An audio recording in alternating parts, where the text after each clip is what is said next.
Assalamualaikum warahmatullahi wabarakatuh. Hamdan wa syukran lillah amma ba'du. Yang terhormat Ibu Septiani Resmalasari selaku dosen pengampu mata kuliah Pendidikan Pancasila.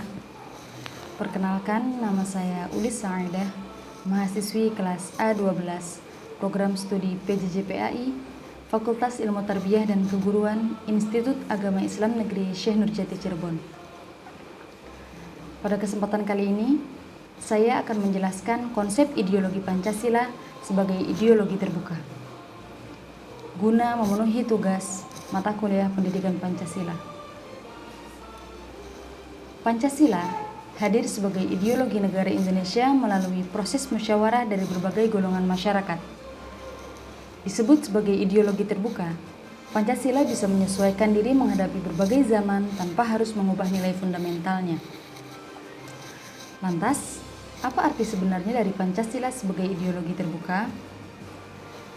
Melalui artikel relevansi Pancasila sebagai ideologi terbuka di era reformasi dalam Jurnal Office, A.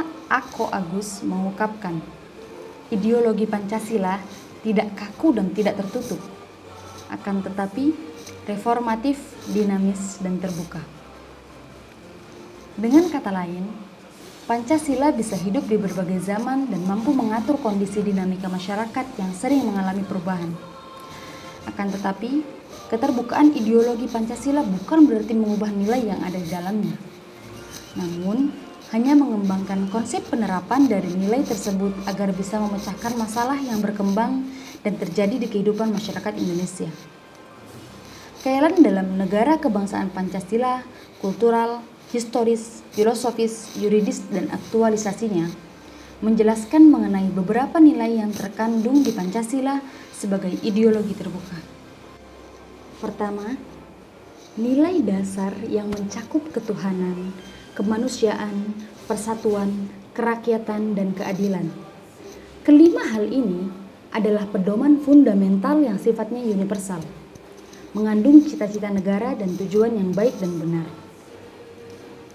Kedua, nilai instrumental yang mencakup arahan, kebijakan, strategi, sasaran, dan lembaga yang melaksanakannya. Konsep ini merupakan perkembangan dari yang sebelumnya dasar. Berkatnya, penyesuaian pelaksanaan dari sesuatu yang dasar akan lebih jelas untuk bisa menyelesaikan masalah yang terjadi. Ketiga, nilai praksis meliputi realisasi dari instrumental yang sifatnya nyata dan bisa digunakan untuk kehidupan bernegara. Dengan nilai terakhir ini, Pancasila bisa melakukan pengembangan serta perubahan agar bisa sesuai jika diterapkan dalam kondisi masyarakat Indonesia yang berubah. Kemudian, apa syarat Pancasila sebagai ideologi terbuka? Selain nilai, terdapat 3 dimensi yang merupakan syarat Pancasila diklaim sebagai gagasan atau ideologi terbuka. Berikut ini kita akan membahas beberapa dimensi yang terdapat dalam Pancasila. Yang pertama, dimensi idealistis. Bagian ini menyangkut nilai dasar yang sebelumnya disebutkan, yakni ketuhanan, kemanusiaan, persatuan, kerakyatan, dan keadilan. Keberadaan Pancasila disebutkan Suryanto dalam Pancasila sebagai ideologi ditinjau dari segi pandangan hidup bersama dalam Pancasila sebagai Indonesia 1991.259 sebagai ideologi yang bersumber pada nilai filosofis.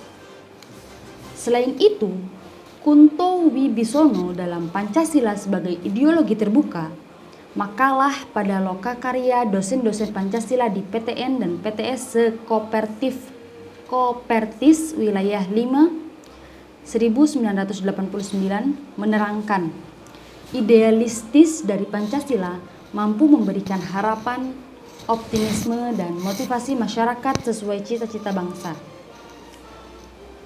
Yang kedua, dimensi normatif. Nilai dasar yang terdapat dalam Pancasila mesti diperjelas dengan aturan atau sistem norma negara.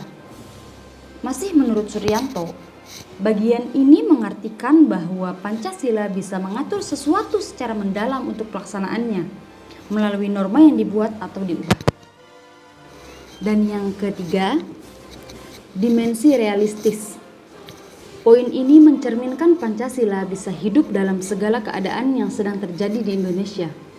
Berkat dimensi ini, realita yang ada di Indonesia bisa diselesaikan dengan keterbukaan ideologi negara.